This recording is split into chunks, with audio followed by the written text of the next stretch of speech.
কিন্তু সত্যিই কি ফিজিওথেরাপি মানে এই তিনটে ডিভাইস, আল্ট্রাসাউন্ড, আইএফটি আর টেন্স? একদমই নয়। এর বাইরে একটা বিরাট বৃত্ত আছে অ্যাডভান্স ইলেকট্রোথেরাপির। নমস্কার, আমি senior physiotherapist doctor Aditya Kumar Pal. আজকে আমি একটা খুব ইলেকট্রোথেরাপি সম্পর্কিত একটা অ্যাওয়ারনেস ভিডিও আনবো। এই যে ভিডিওতে আমরা আলোচনা করছি, সেক্ষেত্রে কি জানেন তো, আমরা অধিকাংশ মানুষজন যারা ফিজিওথেরাপি পরিষেবা নিই বা যারা একটু ফিজিওথেরাপি নিয়ে নাড়াচাড়া করে, দেখবেন চারটে মেশিনের নাম ঘুরে ফিরে আসে সবসময়, যে আল্ট্রাসাউন্ড, আইএফটি, টেন্স, শর্টওয়েভ। তার মধ্যে আল্ট্রাসাউন্ড, আইএফটি আর টেন্স এই তিনটে সব দিকে দেখা যায়, চারদিকের প্রেসক্রিপশনে তিনটে থাকে। কিন্তু সত্যিই কি ফিজিওথেরাপি মানে এই তিনটে ডিভাইস, আল্ট্রাসাউন্ড, আইএফটি আর টেন্স? একদমই নয়। এর বাইরে একটা বিরাট বৃত্ত আছে অ্যাডভান্স ইলেকট্রোথেরাপির, এবং আমরা যদি এটাকে কম্প্যারিজন তুলনা করি, সেক্ষেত্রে কিন্তু আইএফটি, আল্ট্রাসাউন্ড, টেন্স এগুলো কিন্তু বেশ খানিকটা একটু পুরনো প্রযুক্তির ইলেকট্রোথেরাপি। আজকে আমরা একটু অ্যাডভান্স ইলেকট্রোথেরাপি সম্পর্কে জেনে নিই। আজকে একটা পার্ট করব এবং পরের দিন আরেকটা আমি পার্ট দেবো। আজকে খুব সামান্য দেখাচ্ছি, তারপরে দিন একটু বিস্তারে আমি আলোচনা করব। শুরু করি, হ্যাঁ চলুন। তাহলে প্রথমে জেনে নিই electrotherapy beyond UST, tense, IFT এবং তার সাথে ওয়াক্সবাথ আর শর্টওয়েভ। তাহলে ফার্স্ট ইলেকট্রোথেরাপির এভলিউশন কি করে এসেছিল, তার প্রথমের পারপাস কি, ইলেকট্রিক্যাল স্টিমুলেশন তার পারপাস কি? ফার্স্ট পারপাস হচ্ছে রিডিউস পেন, মাসেল ডিসফাংশনের জন্য ইউজ করি আমরা, টিস্যু রিপেয়ারে ইউজ করি, এবং তার সাথে ব্লাড সার্কুলেশন যদি ডিসঅর্ডার হয় ব্যথার জায়গায়, সেটা আমরা ইউজ করি। ট্র্যাডিশনাল কি ছিল? আল্ট্রাসাউন্ড ছিল, আইএফটি, শর্টওয়েভ, ওয়াক্সবাথ। কিন্তু একটা বড় কোয়েশ্চেন হচ্ছে কি, এইখানে কি ইলেকট্রোথেরাপি সীমিত, যেগুলো আমরা চারদিকে প্রেসক্রিপশনে দেখতে পাই? এর বাইরে কার এগোয়নি? চলুন একবার দেখে নিই। ফার্স্ট দেখে নিই, আমাদের কিন্তু মডার্ন এরাতে কিন্তু টেকনোলজিক্যাল ইনোভেশন হয়েছে, এবং not only technological innovation, technological ইনোভেশনের বাইরে গিয়ে যেটা সব থেকে বেশি দরকার, এভিডেন্স বেসড প্র্যাকটিস। তাহলে কিছু ডিভাইস দেখে নিই আমরা। তাহলে ফার্স্ট হচ্ছে advance electrotherapy, electrical stimulation. Revolutionary মডেলেশনের মধ্যে প্রথমে কি আছে?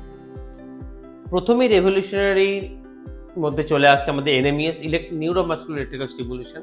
এর মূলত কাজ কি? এর মূলত কাজ হচ্ছে মাসেলের মাস যখন ডিউরিং ইমোবিলাইজেশন পিরিয়ডে থাকে, কোনো পেশেন্ট প্লাস্টার অফ প্যারিস কাস্টে আছে বা সার্জারি হয়েছে, তখন তার দ্রুত মাসেল মাস ওয়েস্ট হয়, সেই সময়তে কিন্তু এনএমইএস দুর্দান্ত কাজ করে।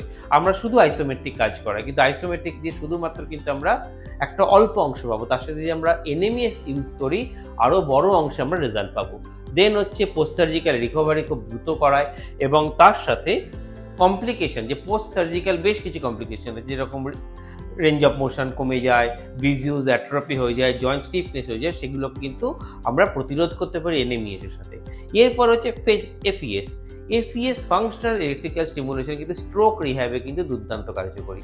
আমরা স্ট্রোক রিহ্যাবে জানি যে গ্যালভানিক দিতে হয়, ফ্যারাডিক দিতে হয়, এগুলো কিন্তু একটা কাজ করে না। মূলত ফ্যারাডিক বা গ্যালভানিকের কোনো রোল নেই, কিন্তু ফাংশনাল ইলেকট্রিক্যাল স্টিমুলেশন অর্থাৎ এফইএস আমাদের কি করে, ব্রেনের মধ্যে যে নিউরাল পাথওয়েগুলোকে আমরা আবার রিকভারি করি, যেটাকে আমরা বলি নিউরোপ্লাস্টিসিটি, সেই নিউরোপ্লাস্টিসিটিতে কিন্তু দুর্দান্ত কাজ করে। পরে কখনো সুযোগ পেলে ভিডিওর মাধ্যমে বুঝিয়ে দেবো।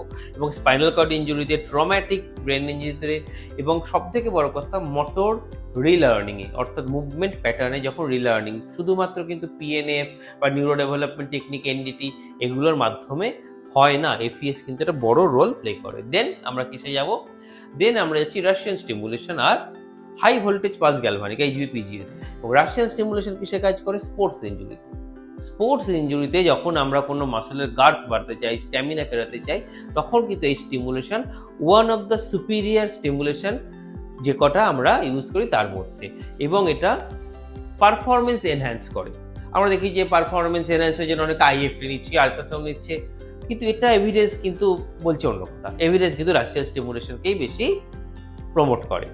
দেন হাই ভোল্টেজ পালস গ্যালভানিক কি করে? এইচভিপিজি করে, যে টার্গেট পেন কন্ট্রোল, একটা এরিয়াতে ব্যথা কমাতে শুরু করে, এবং এফেক্টিভ ইডিমা কন্ট্রোল। কোনো জায়গায় সোয়েলিং হয়েছে, যেরকম হাঁটুতে আর্থারাইটিসের পরে সোয়েলিং হয়, সেখানে কিন্তু আমরা যেরকম ওই একই কথা, ওই তিনটে জিনিসই ঘুরে বেড়ায়, আল্ট্রাসাউন্ড, আইএফটি আর টেন্স, সেখানে আপনারা কখনো যদি এই জিনিসগুলো ইউজ করা যায়, দেখা যাবে আরও বেশি ফলপ্রসূ আমরা রেজাল্ট পাচ্ছি। এবারে আমরা চলে আসছি ইলেকট্রোম্যাগনেটিক থেরাপি।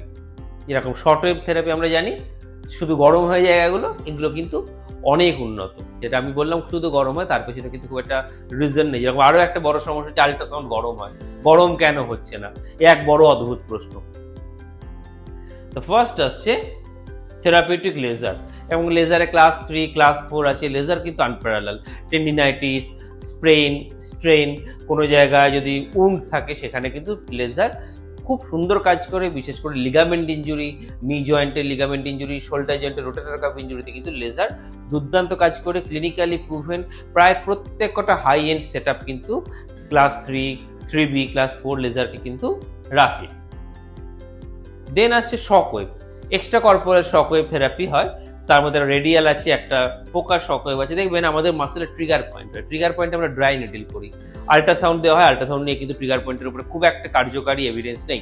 তো যারা ড্রাই নিডলতে ভয় পায় সেখানে কিন্তু আমরা যদি এক্সট্রা কর্পোরাল শকওয়েভ দিই সেখান থেকে কিন্তু খুব দ্রুত ট্রিগার পয়েন্ট চলে যায়। এবং আরও একটা কথা মনে রাখবে, দেখবেন স্পাইনের যে কোনো ব্যথাতে লিগামেন্টাস ফ্ল্যাবম হাইপারট্রফি, যে কোনো লিগামেন্টের যে হাইপারট্রফি, সেখানে কিন্তু extra corporal shockwave unparalleled device, বিকল্প কিন্তু চট করে কিছু হয় না।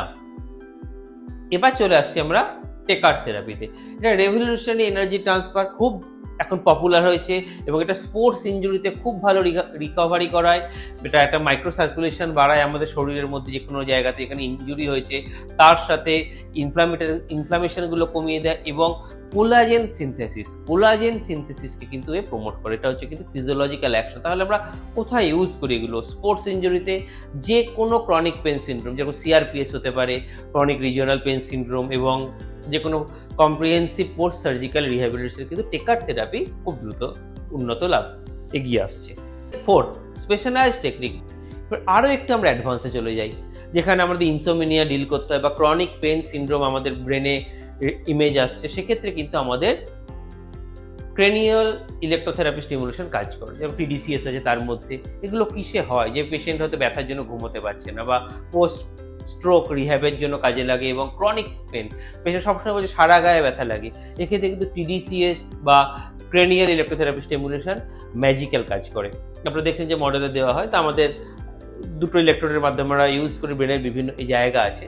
এটা কিন্তু নন সার্জিক্যাল, বাইরে থেকেই করা হয়, নন ইনভেসিভ মেথড।